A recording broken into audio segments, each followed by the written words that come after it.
Hola chicos, espero que se encuentren muy bien y bienvenidos a esta nueva clase de álgebra lineal.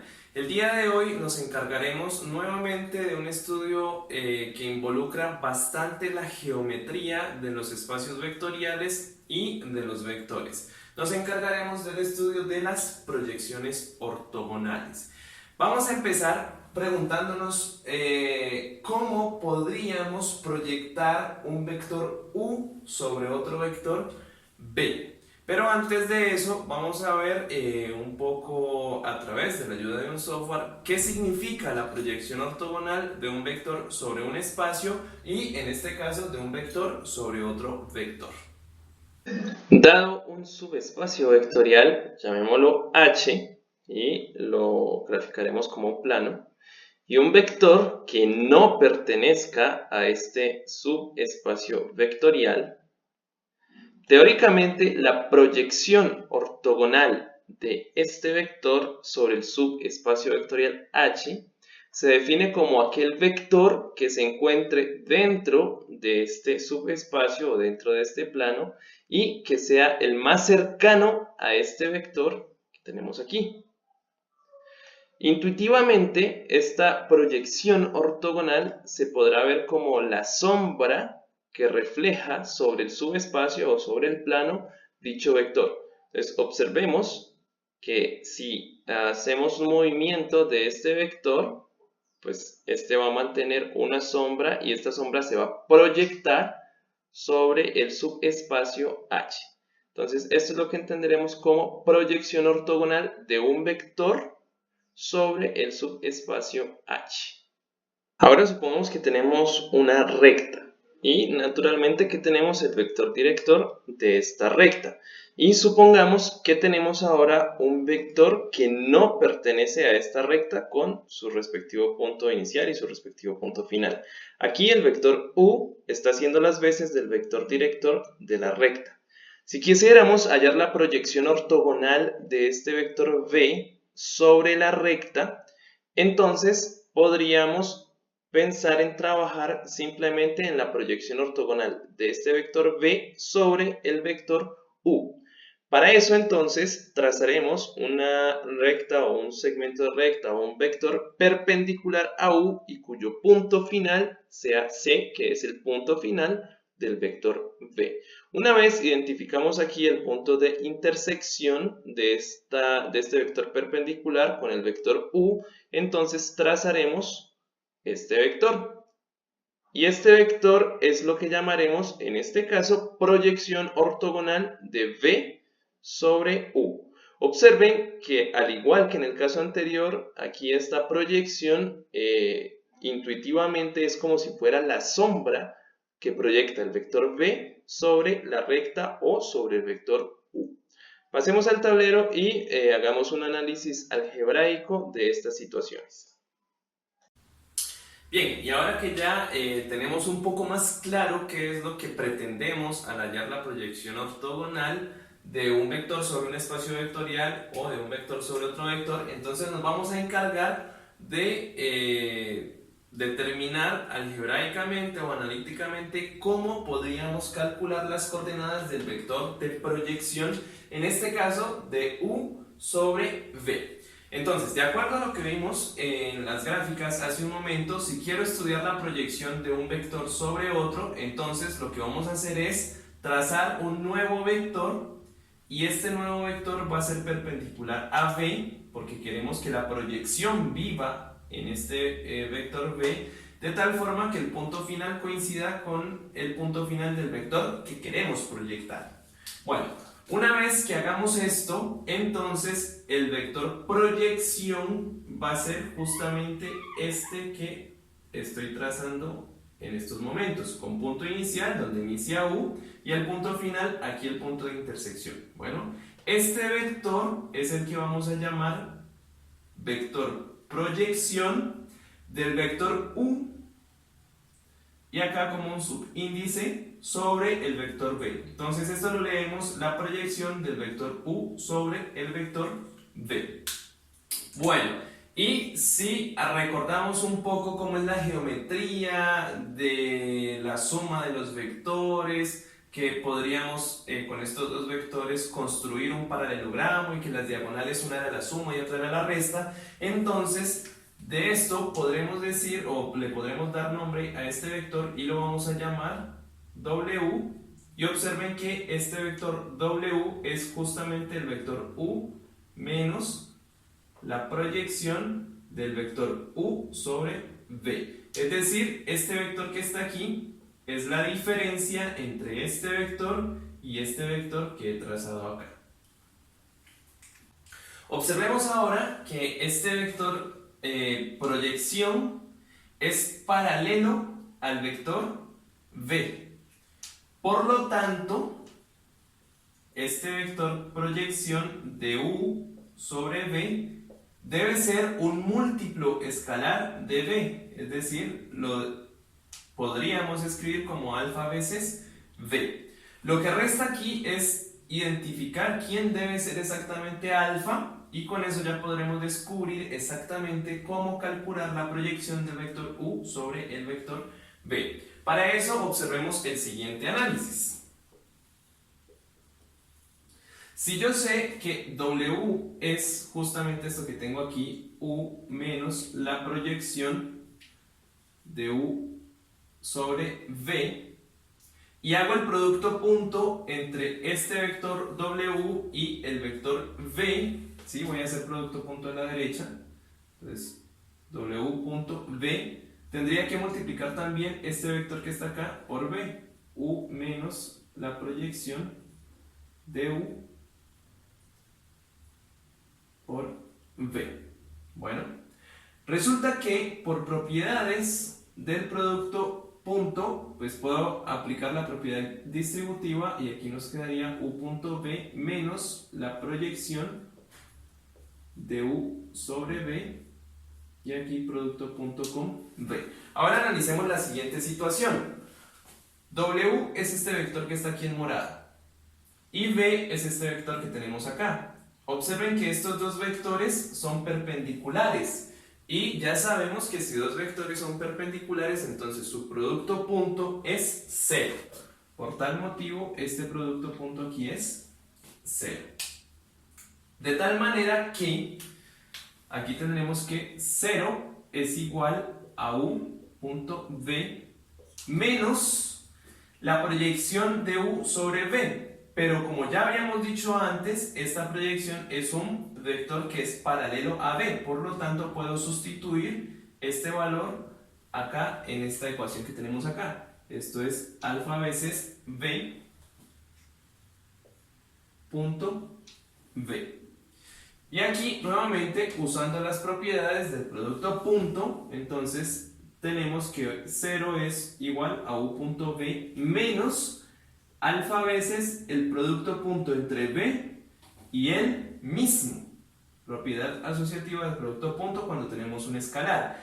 Y recordemos que cuando tenemos el producto punto entre un vector y el mismo, ¿sí? Esto es nada más y nada menos que la norma de V al cuadrado, otra de las propiedades. Y si despejo de aquí alfa, ¿qué obtengo? Pues que alfa va a ser igual, paso acá y luego paso a dividir, a U punto V sobre V punto V, pero entonces ya habíamos dicho que esto es la norma de V al cuadrado. Bueno, de tal manera que una vez que ya sabemos quién es alfa, ya podemos regresar acá y concluir que la proyección del vector U sobre V lo podemos calcular sustituyendo este alfa, haciendo el producto punto entre U y V, dividiéndolo entre la norma del vector V al cuadrado, y esto es un escalar que va a estar multiplicado por V. Entonces, de esta manera podríamos calcular la proyección ortogonal de un vector sobre otro vector. Vamos a ver a continuación cómo podríamos calcular estas proyecciones ya en espacios de dimensión un poco más grande. Veamos un pequeño ejemplo antes de generalizar un poco estas situaciones. Supongamos que tenemos estos dos vectores en el plano. El vector u y b, y nos piden calcular y además graficar la proyección del vector u sobre el vector v. Entonces grafiquemos primero los vectores u y b. Entonces el vector 3, 2, u igual punto 3, 2, desde el origen hasta este punto, aquí tengo el vector u, y el vector v, que sería el vector 5, 0, u igual punto 5, 0, y trazo el vector, que es este vector que está en azul.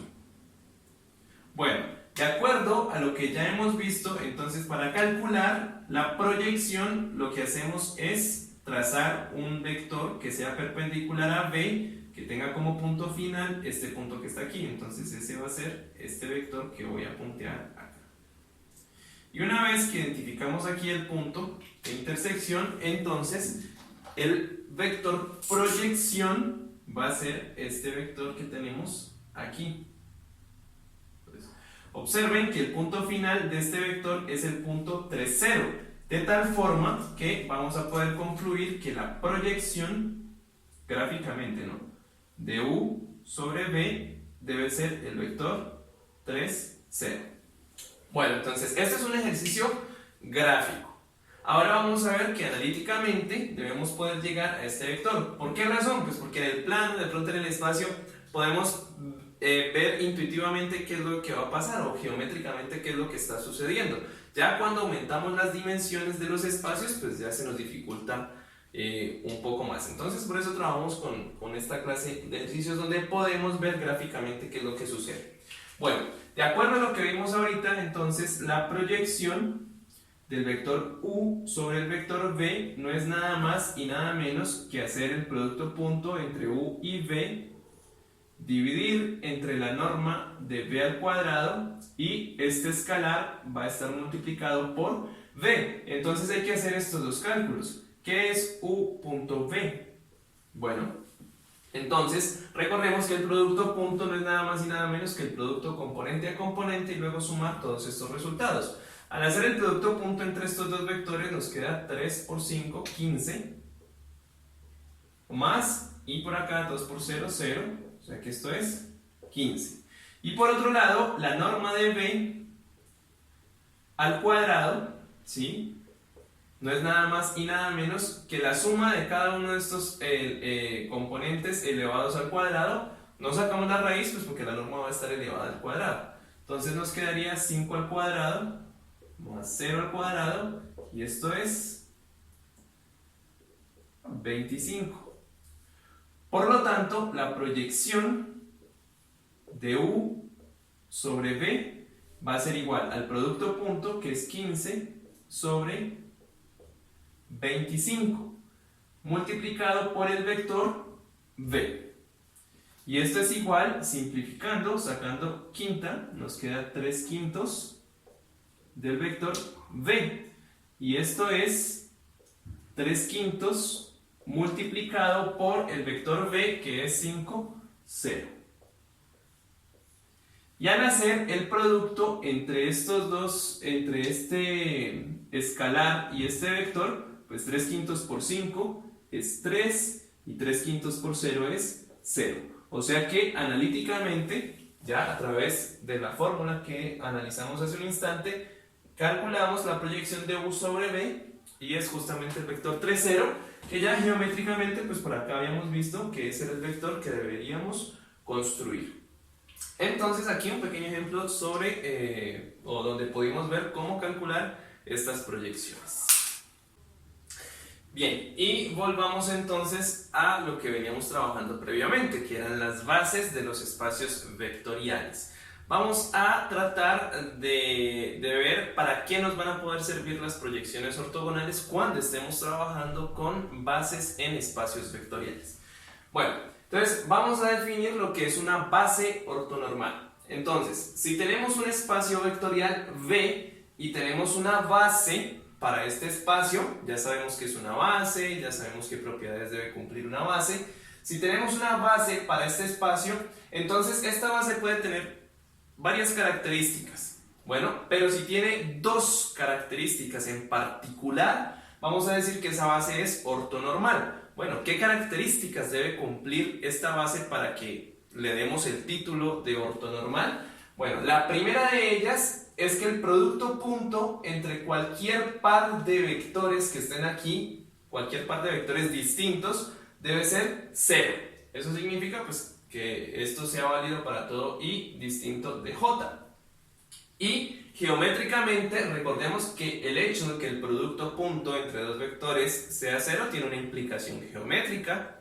Eso quiere decir que este par de vectores van a ser ortogonales, ¿sí? Entonces, redondeando esta idea de la primera característica, aquí lo que me está diciendo es que todos estos vectores que están aquí, cuando yo los compare de dos en dos, deben ser ortogonales. Ortogonales. De ahí el primer prefijo, la primera parte del prefijo de este título que vamos a dar. Bueno, y la segunda característica que debe suceder es que cuando hagamos el producto punto entre un vector y el mismo, nos debe dar exactamente 1.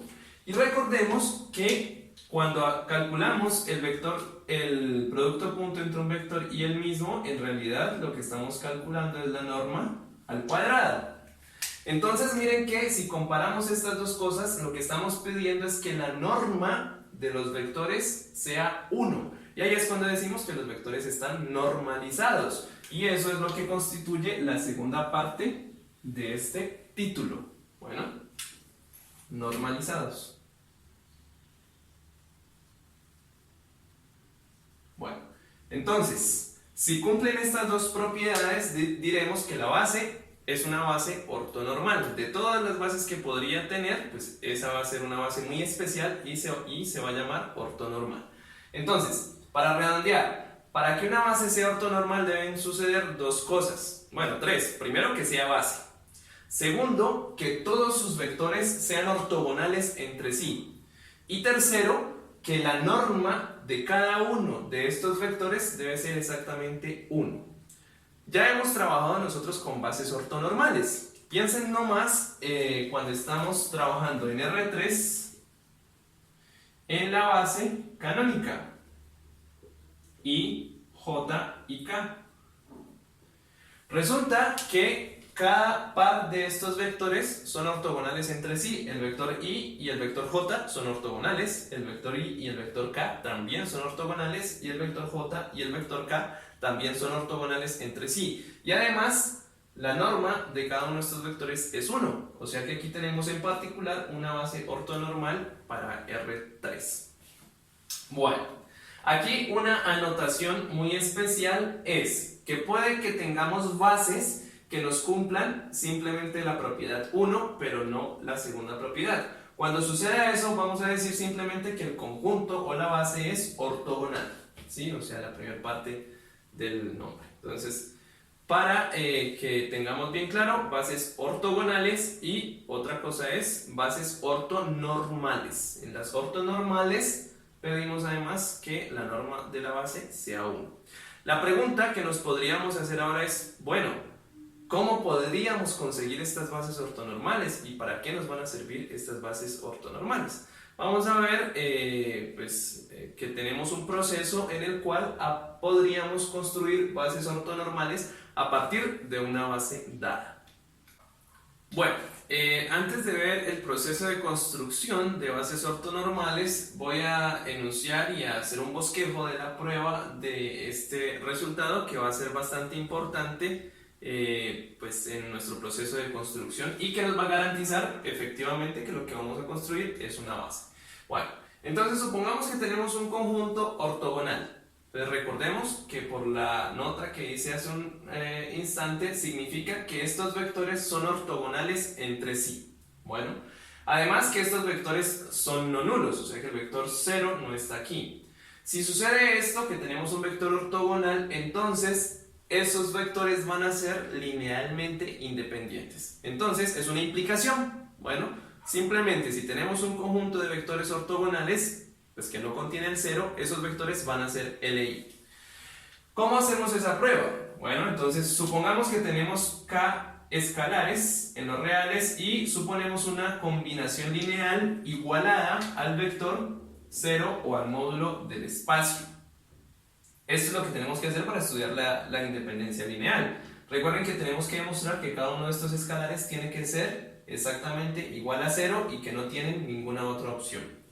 Bueno, entonces, si multiplicamos esta igualdad por el vector u sub 1, por ejemplo, si hacemos el producto punto entre u sub 1 y toda esta igualdad, o multiplicamos a ambos lados, nos quedaría más lambda 2 u sub 2 más lambda k u sub k igual, y por acá u sub 1 producto punto con el módulo. Bueno, al aplicar la propiedad distributiva y hacer uso de las propiedades del producto punto, obtendríamos en primer lugar lambda 1 por u1 producto punto u1 más lambda 2, y ahora con u1 producto punto u2 más, y así sucesivamente nos van a quedar todos los vectores u1 producto punto u sub k, y por acá el producto punto entre un vector y el vector 0 del espacio o el módulo del espacio nos da exactamente igual al módulo, al vector 0. Bueno, perdón, acá es 0 un número, porque esto es un producto punto, esto nos da 0. Bueno, ahora acá vamos a hacer uso ya de la propiedad de ortogonalidad. ¿Por qué razón? Resulta que acá todos los vectores son ortogonales entre sí, en particular u1 es ortogonal a u2, por lo tanto este producto punto debe ser 0. Lo mismo va a suceder con todos, hasta que lleguemos al último. U1 y u sub k son ortogonales también, por lo tanto este producto punto da 0. Y aquí, que lo único que va a sobrevivir es lambda 1, y u1 por u1, pues es la norma de u sub 1 al cuadrado, y esto va a ser igual a 0. Ahora bien, tenemos el producto de dos números iguales a 0, eso significa que por lo menos uno de los dos tiene que ser 0, pero la norma de u sub 1 no puede ser 0. ¿Por qué no puede ser 0? Porque ninguno de estos vectores es el vector 0, y si ninguno de estos vectores es el vector 0, eso significa pues, que su norma no puede ser 0, de tal manera que lo que queda aquí es que u sub 1 tiene que ser necesariamente 0. Bueno, y aquí hice esta prueba para u sub 1. Lo mismo pude haber hecho con u sub 2, con u sub 3, con u sub 4, multiplicando aquí respectivamente. Por ejemplo, si quiero saber quién es u sub 2, aquí multiplicamos es por u sub 2. Si quiero saber quién es u sub 3, multiplicamos por u sub 3, y así sucesivamente. Si multiplicamos por u sub k, sabríamos quién va a ser lambda sub k. Y la conclusión que obtendríamos es que todos estos lambdas deben ser iguales a 0, y si todos los lambdas son iguales a 0, pues eso significa que estos vectores u sub 1 hasta u sub k es un conjunto linealmente independiente. Bueno, este es un bosquejo más o menos de la demostración formal de este resultado. Chicos, y hemos llegado a uno de los objetivos principales que tenía trazados para esta clase, y es el de construir bases ortonormales. Entonces, nuestro objetivo es que dado un espacio vectorial cualquiera, lo he llamado V, vamos a construir para ese espacio una base que sea ortonormal. Bueno, ¿cuál va a ser el procedimiento o el camino, la metodología que vamos a seguir para poder construir esa base? Entonces, lo primero que vamos a identificar es una base cualquiera. ¿Sí? Ya sabemos que los espacios vectoriales tienen bases y además tienen una cantidad infinita de bases. De toda esa cantidad infinita de bases, vamos a escoger una. ¿Sí? Entonces, a partir de esa base que escojamos, vamos a empezar a trabajar. ¿Y qué es lo que vamos a hacer? Una vez que escojamos cualquiera de esas bases, a partir de la que escojamos, vamos a empezar a trabajar o a hacer procesos algebraicos para construir un nuevo conjunto. La característica de este nuevo conjunto que vamos a construir es que va a ser ortonormal. Es decir, los vectores que vamos a ir obteniendo van a ser ortogonales entre sí y vamos a verificar que la norma de ellos sea 1. Bueno, ¿cuál va a ser la clave de este asunto? Que este conjunto nuevo que vamos a construir, que va a ser ortonormal, va a poseer la misma cantidad de elementos que tenía la base que ya habíamos encontrado anteriormente. Es decir, que podríamos verlo así. Si tenemos una base, por cada elemento de la base vamos a construir un nuevo vector que va a ser ortogonal con todos los demás y además va a tener norma 1. Bueno, y una vez que tengamos este nuevo conjunto que va a ser ortonormal y que va a tener la misma cantidad de elementos de la base, entonces vamos a concluir que ese nuevo conjunto también es una base. Bueno, ¿y cómo podríamos concluir eso? Pues aquí viene la parte bonita, creo yo, de las matemáticas. Porque aquí es cuando vamos a poder invocar todos esos resultados o teoremas que conocemos y que nos van a ayudar a construir todo esto que estamos tratando de armar por acá. ¿Por qué podríamos concluir que este nuevo conjunto es una base? Primero, porque este nuevo conjunto, ¿sí?, va a ser un conjunto ortonormal. En particular, si es ortonormal, pues todos sus vectores son ortogonales. Y si todos los vectores son ortogonales, entonces por el teorema que acabé de presentar, ese conjunto va a ser un conjunto linealmente independiente. Bueno, y si tenemos un conjunto linealmente independiente con la misma cantidad de elementos que tiene una base, ¿sí?, recordemos que la cantidad de elementos de la base es la dimensión del espacio, entonces en últimas tendríamos un conjunto de vectores linealmente independientes con la misma cantidad de elementos que la dimensión del espacio. Y entonces ahí invocamos otro de los resultados muy famosos aquí. Si tengo un conjunto LI en un espacio de dimensión dada y la cantidad de elementos es igual a la dimensión, pues entonces ese conjunto va a generar al espacio. Más aún, pues va a ser una base. Bueno, entonces así es como vamos a construir esto que está ahí, aquí. Entonces, grosso modo, ¿cómo podríamos ver esto geométricamente? Partimos de una base. Bueno, de la base construimos un nuevo conjunto, vamos a llamarlo M, ¿sí? ¿Qué característica va a tener este conjunto? Pues que va a ser ortonormal. Si este conjunto tiene n elementos, pues vamos a hacer de tal forma, lo vamos a construir que este también tenga n elementos. Bueno, ahora ya viene el uso de los teoremas. Si este conjunto es ortonormal, pues en particular va a ser ortogonal. Y si es ortogonal, por el teorema anterior, resulta que este conjunto va a ser linealmente independiente.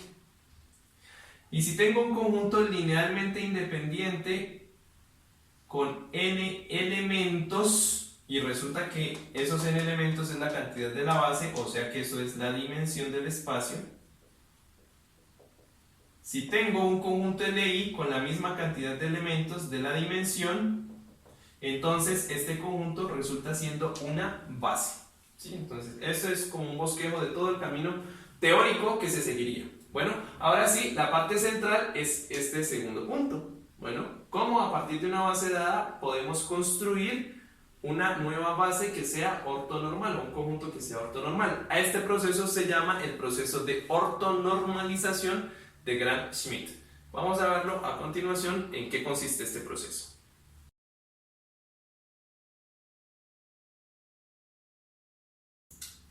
El proceso de ortonormalización de Gram-Schmidt entonces consiste en construir una base ortonormal a partir de una base dada. Bueno, entonces, supongamos que tenemos un espacio vectorial B cualquiera y que tenemos una base para este espacio vectorial B. ¿Cómo vamos a construir una nueva base ortonormal para este mismo espacio? Entonces va a ser un proceso que paulatinamente me va a permitir ir construyendo unos vectores que los voy a llamar U, y lo que vamos a garantizar es que cada vez que agreguemos un nuevo vector a la bolsa, por así decirlo, estos van a cumplir dos propiedades. Uno, que sea ortogonal con todos los anteriores, y dos, que su norma sea 1. Bueno, entonces vamos a empezar a construir este nuevo conjunto. El primer elemento de este nuevo conjunto lo voy a llamar U sub 1, ¿sí? Y debe cumplir la característica de que su norma sea 1. Bueno, entonces para esto cojo el primer elemento de la base que se supone que ya conocemos y lo normalizamos. Recuerden que para normalizar un vector lo que tengo que hacer es tomar el vector y dividir cada uno de sus componentes entre su norma. Esto nos va a permitir garantizar que la norma de este nuevo vector, que lo he llamado u sub 1, es exactamente 1. Bueno, no me preocupo ahorita por el proceso de ortogonalidad porque no tengo más vectores, ¿sí? Bueno, entonces tengo mi primer vector, ya lo eché a la bolsita. Ahora debo construir otro vector que lo voy a llamar u sub 2. Para este otro vector pues ya vengo acá y voy a utilizar el segundo vector que tengo acá. Y este nuevo vector u sub 2 pues debe cumplir ya dos características. Primero, que la norma sea 1 y segundo, que sea ortogonal con este primer vector que ya he logrado conseguir o construir por acá. Entonces, veamos en qué consiste el siguiente paso de este proceso.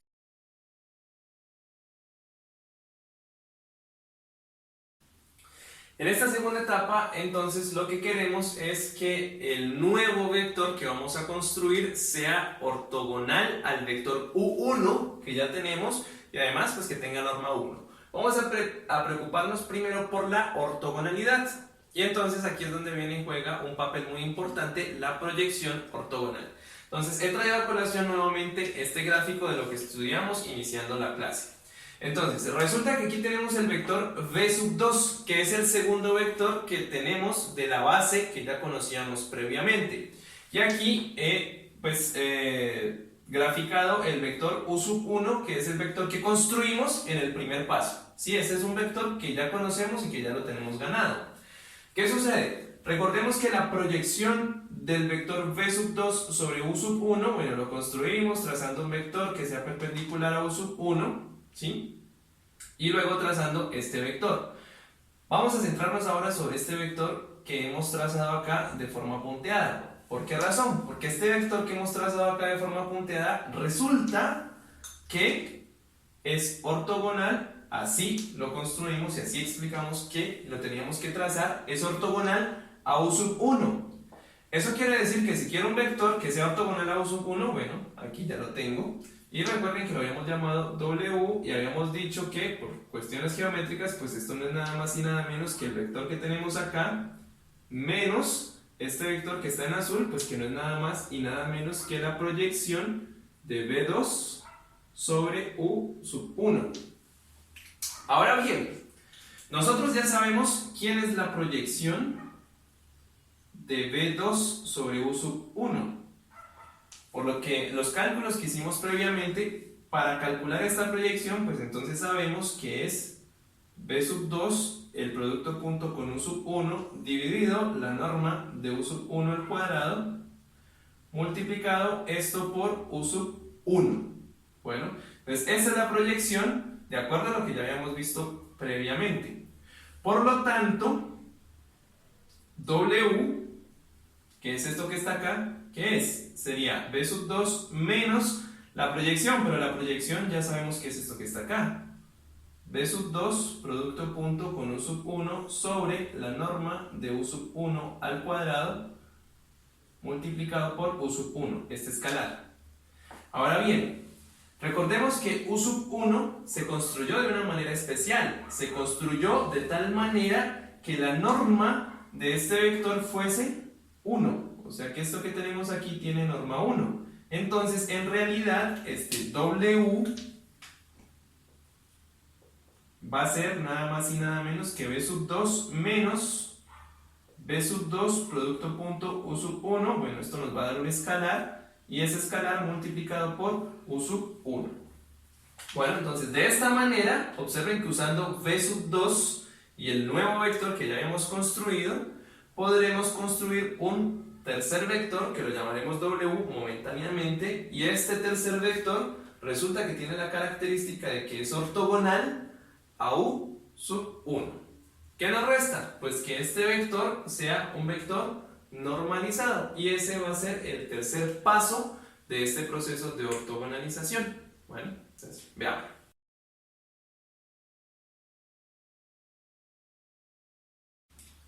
Ya vimos entonces por qué este vector que tenemos acá, bueno, que lo había llamado W, ahora para relacionarlo con los nuevos vectores, pues lo voy a llamar el W2, pero miren que es el mismo vector que habíamos calculado. Ya vimos por qué este vector es ortogonal a U sub 1.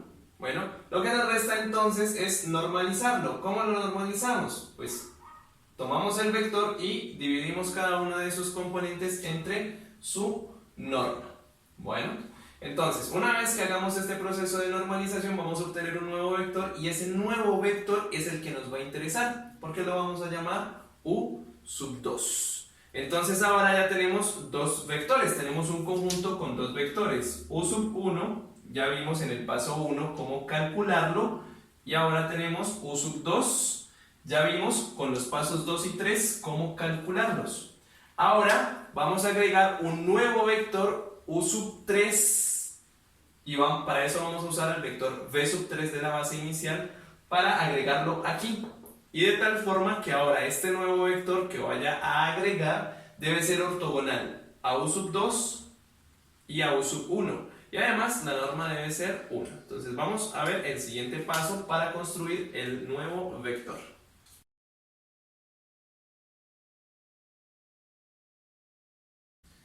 Y el cuarto paso en el proceso de ortonormalización de Gram-Schmidt entonces sería construir un tercer vector que sea ortogonal a los dos que ya teníamos previamente, a U sub 1 y a U sub 2. ¿Cómo hacemos eso? Bueno, en primer lugar hay que tener en cuenta que si tenemos dos vectores, pensemos en dos vectores en el espacio por el momento, en R3. Si tenemos dos vectores en R3, sabemos que estos dos vectores nos van a generar un plano.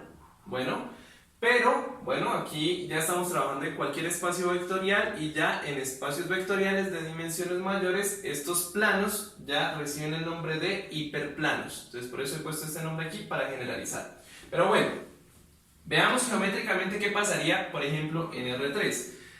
En R3 los dos vectores nos van a generar un plano. Aquí tengo U2, acá tengo U1, bueno, ya sabemos cómo con dos vectores construir un plano, el vector normal, bueno, etcétera, etcétera. Supongamos ahora que tenemos el vector V sub 3. Este vector V sub 3 es el tercer vector de la base inicial que teníamos.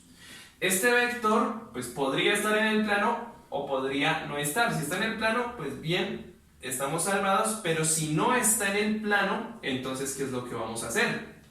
Pues vamos a calcular su respectiva proyección ortogonal. Bueno, entonces, como ya lo habíamos visto previamente, si calculamos su proyección ortogonal, bueno, entonces tendríamos por acá un vector de esta manera. Bueno, aquí creo que está bastante largo.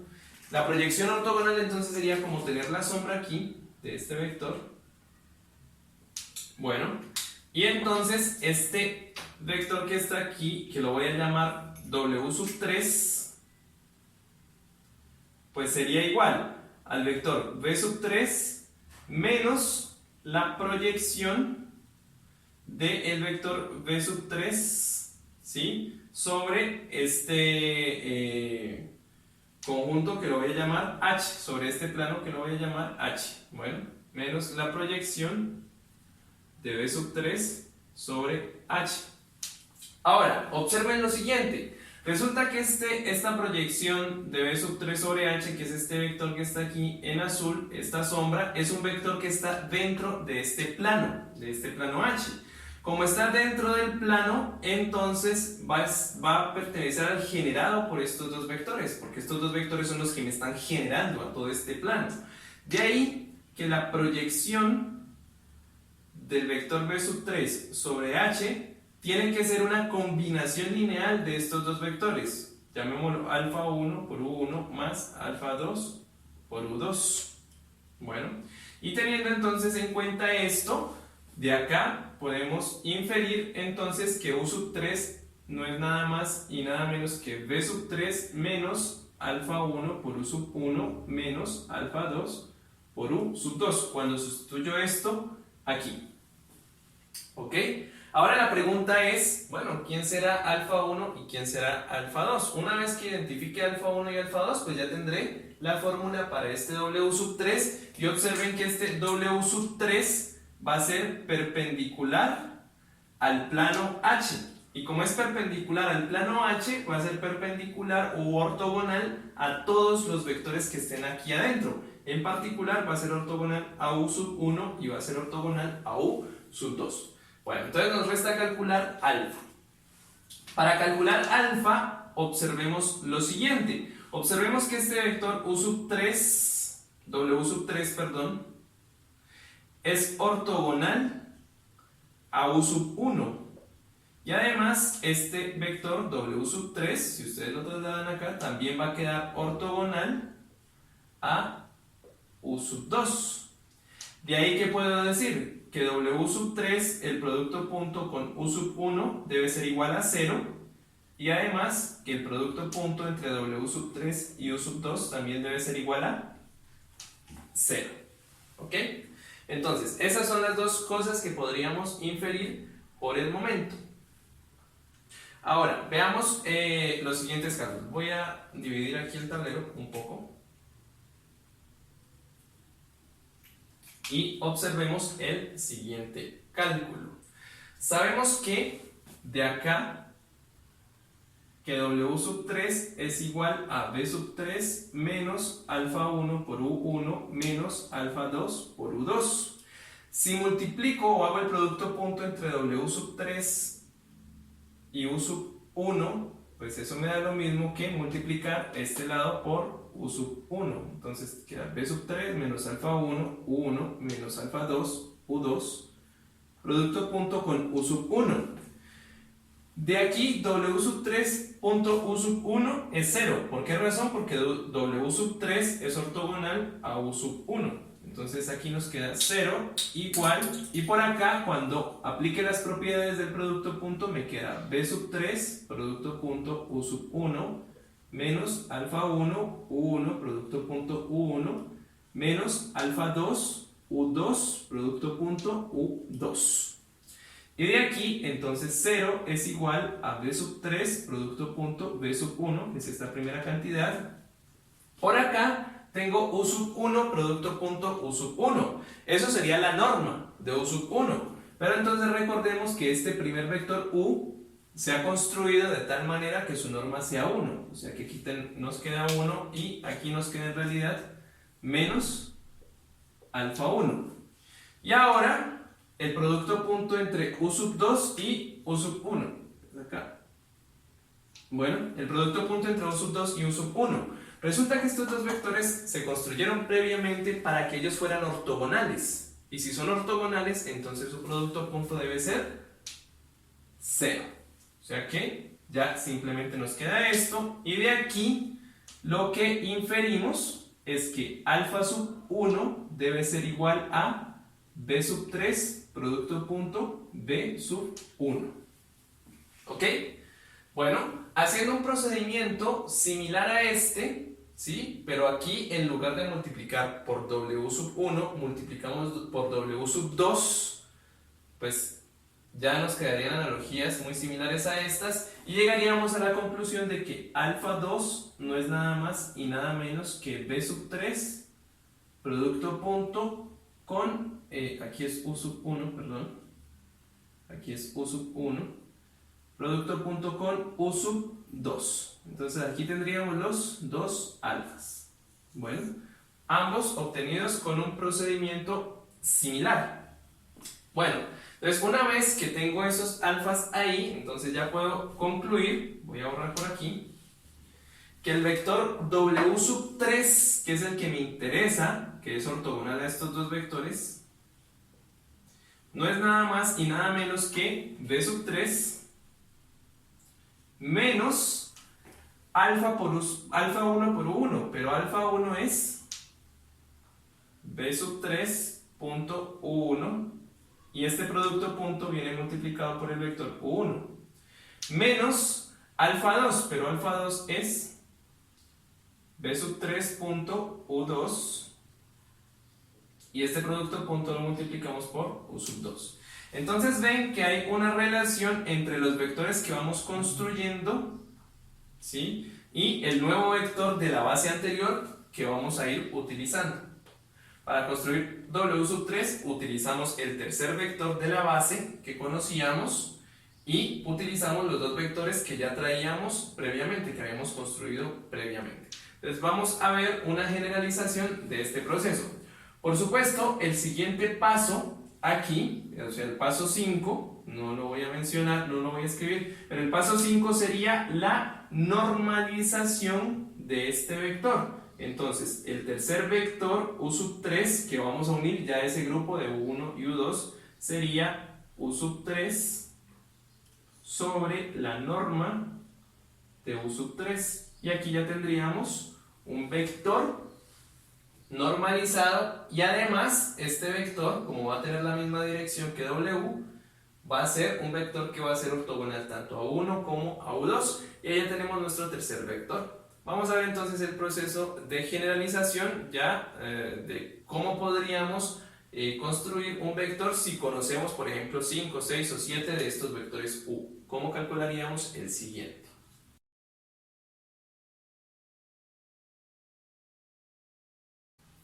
Ok chicos, y entonces el proceso de generalización para el método de Gram-Schmidt es el siguiente. Vamos a suponer que ya tenemos un conjunto de vectores que son ortonormales. Bueno, ya vimos anteriormente hasta el tercero cómo lo construimos. Entonces supongamos que ya construimos K vectores que son ortonormales. Bueno, entonces, ¿qué es lo que debemos hacer para obtener el siguiente vector o construir uno más a partir de estos que ya tenemos? Entonces, primero vamos a construir el vector que lo llamamos W sub k más 1. Este es un vector auxiliar. ¿Cómo lo vamos a construir? Pues vamos a coger el elemento k más 1 de la base original. Recuerden que este proceso está pensado partiendo de una base que ya conocíamos. Entonces, cogemos el respectivo vector k más 1 de la base original y le restamos todos estos productos que están por acá. Entonces miren que es el producto punto entre dicho vector k más 1 y el primer vector que ya teníamos, que veníamos construyendo, producto punto en dirección de ese vector, luego el producto punto con el vector que sigue en la dirección de ese mismo vector y así sucesivamente. Hacemos el producto punto con cada uno de estos elementos hasta que llegamos al último que teníamos y en dirección del vector u sub k. Y una vez que hacemos este cálculo, pues vamos a tener un vector W sub k más 1. Y luego lo que hacemos es normalizar, es decir, dividimos el vector entre la norma. Y aquí, siguiendo este proceso, vamos a obtener al final un conjunto con una cantidad de vectores ortonormales y esa cantidad pues va a ser igual a la cantidad de elementos que teníamos en la base inicial. Entonces vamos a ver a través de un ejemplo cómo podríamos usar este proceso de Gram-Schmidt para construir bases ortonormales. Bueno chicos, y aquí tenemos entonces este problema. Nos piden construir una base ortonormal para R3 partiendo de esta base que está aquí. Bueno, entonces vamos a hacer uso del proceso de Gram-Schmidt para encontrar una base ortonormal. Entonces, lo primero que debemos hacer es darle un nombre a cada uno de estos vectores pues para que el proceso sea mucho más claro. Entonces vamos a decir que este vector es el vector 1, este que está acá es v sub 2 y este que está acá es el vector v sub 3. Bueno, ¿qué me dice el proceso de ortonormalización de Gram-Schmidt? Primer paso, construya su primer vector. ¿Y cómo va a construir su primer vector? Pues normalice el primer vector que tenga acá, v sub 1, o sea, v sub 1 sobre la norma de v sub 1. Calculamos la norma de v sub 1, aquí la tenemos, a raíz de 2. Una vez que calculamos esa norma, entonces hacemos este cociente. Este cociente pues sería 1 sobre la norma y el vector v sub 1. Eso quiere decir que vamos a dividir cada una de sus componentes entre la norma. Entonces nos queda 1 sobre raíz de 2, 1 sobre raíz de 2 y 0. Ese sería el primer vector que nos vamos a guardar. Por eso ya lo he escrito acá. Lo voy a dejar acá porque este vector lo vamos a usar.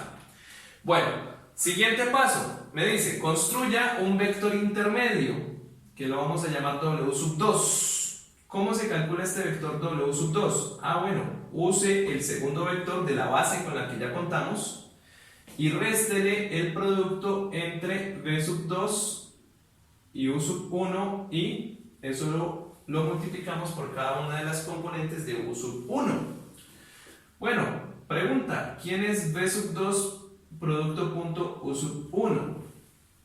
Pues sería el producto punto entre este vector B sub 2 y este vector que tenemos acá. Recordemos que el producto punto se hace componente a componente y sumamos esos resultados. Entonces 0 por 1 sobre raíz de 2 da 0, 1 por 1 sobre raíz de 2 da 1 sobre raíz de 2 y 1 por 0 da 0, de tal forma que esto nos da 1 sobre raíz de 2. Por lo tanto, el vector W sub 2 es V sub 2, que es este vector que tenemos acá, 0, 1, 1, menos este producto punto que es 1 sobre raíz de 2 multiplicado por U sub 1, que ya lo tenemos acá, 1 sobre raíz de 2, 1 sobre raíz de 2 y 0. De tal manera que esto nos va a dar, voy a pasar por acá, va a ser 0, 1, 1, queda igual, menos el vector, y por este lado nos queda 1 sobre raíz de 2 por 1 sobre raíz de 2, un medio. Este escalar por este escalar también nos da un medio, y 1 sobre raíz de 2 por 0 da 0. En conclusión, W sub 2 va a ser el vector 0 menos un medio es menos un medio, 1 menos un medio es un medio, y 1 menos 0 es 1. Bueno, entonces de acuerdo a lo que vimos previamente, este vector ya es ortogonal al que teníamos previamente. ¿Cómo nos damos cuenta? Bueno, hagan el producto punto entre estos dos vectores y debe dar 0. Como es ortogonal, bueno, ya casi que tendremos el segundo vector que va a acompañar a este. ¿Por qué razón? Tenemos que normalizar este vector, es decir, tenemos que calcular su norma y dividir entre su norma. Entonces procedamos a hacer eso. Entonces, la norma de W sub 2 sería pues, raíz cuadrada de primer elemento elevado al cuadrado menos un medio al cuadrado más segundo elemento elevado al cuadrado más tercer elemento elevado al cuadrado.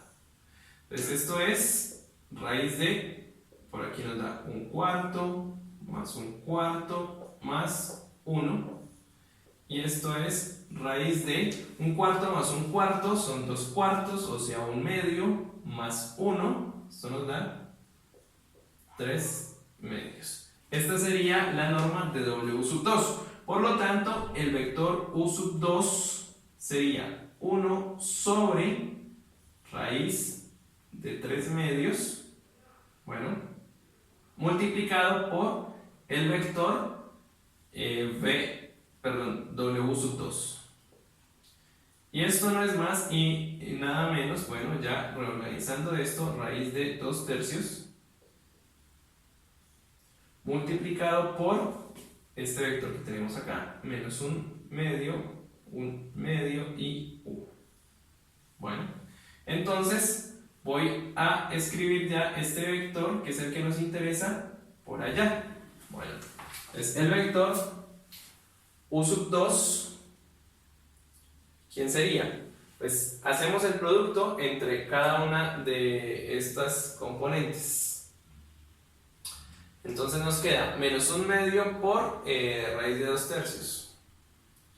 Esto nos quedaría menos raíz de 2 sobre 2 raíz de 3. Bueno, cuando hacemos este producto. Ahora este producto de este escalar por este elemento nos queda raíz de 2 sobre 2 raíz de 3. Y el último nos queda raíz de 2 sobre raíz de 3. Entonces, este sería el segundo vector para la base ortonormal. Se pueden hacer los cálculos entre estos dos vectores y estos dos vectores deben ser ortogonales, y además la norma de estos vectores es 1. Lo que nos queda es construir ya el último vector, el tercer vector, y para eso entonces, de acuerdo a lo que vimos, usamos este último vector de la base conocida y estos dos que ya construimos. Bien, y para construir entonces el tercer vector, ¿sí?, que va a acompañar a estos dos que tenemos acá, Entonces, de acuerdo al proceso de ortonormalización de Gram-Schmidt, debemos hacer este cálculo. Observen que para el tercer vector entonces utilizo el tercer vector de la base conocida y le resto estos productos. El tercer vector de la base conocida con el primer vector que calculamos en esa misma dirección y el tercer vector de la base conocida con el segundo vector que ya calculamos en esa misma dirección. Bueno, no resta sino hacer estos productos punto. Producto punto entre este vector y este vector que está aquí nos va a dar un escalar. Bueno, no voy a hacer el cálculo aquí, por favor háganlo en sus casas. Ese escalar va a acompañar y va a multiplicar a u sub 1, que ya lo tenemos acá. Y luego hacemos el producto punto entre b sub 3 y u sub 2. Y ese numerito, ese escalar, va a multiplicar a cada uno de los componentes de u sub 2, que ya lo tenemos allá. Bueno, entonces hacen estos cálculos, por favor, multiplican por los vectores, hacen esta resta, y ahí ya van a encontrar quién es w sub 3. Y una vez que encuentren W sub 3, pues viene el proceso de normalización, porque entonces nos queda ese vector sobre su norma. Entonces hay que calcular la norma y luego dividimos cada una de sus componentes entre su norma. Y ahí ya tendríamos el tercer vector que viene a acompañar a estos tres que tenemos acá. Y resulta, a estos dos que tenemos acá, perdón. Y resulta que ya estos tres vectores nos conformarían entonces una base ortonormal para R3, y esa base ortonormal se construyó a partir de estos tres vectores que ya conocíamos. Entonces, en esto es lo que consiste el proceso de ortonormalización de Gram-Schmidt. Bien chicos, y de esta manera hemos llegado al final de nuestra clase del día de hoy. Espero que haya sido de su agrado y no olviden, por favor, analizar muy bien cada uno de los ejemplos que hemos presentado el día de hoy. Bueno, y no olviden que la duda es uno de los principales caminos para llegar a la verdad o en la búsqueda del conocimiento. Nos vemos en una próxima oportunidad, chicos. Feliz resto de día.